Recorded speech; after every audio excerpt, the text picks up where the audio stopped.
ఇలా బెల్లం ముక్క మీద దీపాన్ని శివాలయ ప్రాంగణంలో వెలిగిస్తే కూడా పుట్టినప్పటి నుంచి ఉన్నటువంటి దరిద్ర బాధలన్నీ తొలగింపజేసుకోవచ్చు.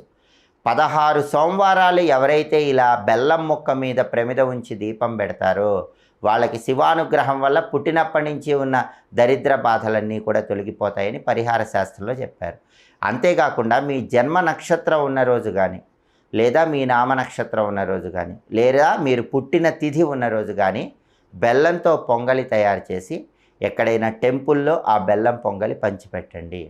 ఇలా పంచిపెట్టడం ద్వారా కూడా జన్మ దరిద్రం పోతుంది. పుట్టినప్పటి నుంచి ఉన్న దరిద్ర బాధలు, ఆర్థిక ఇబ్బందులన్నీ తొలగింపజేసుకోవచ్చు.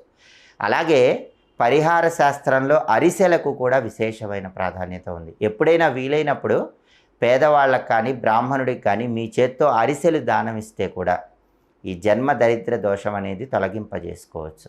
అంతేకాకుండా మీరు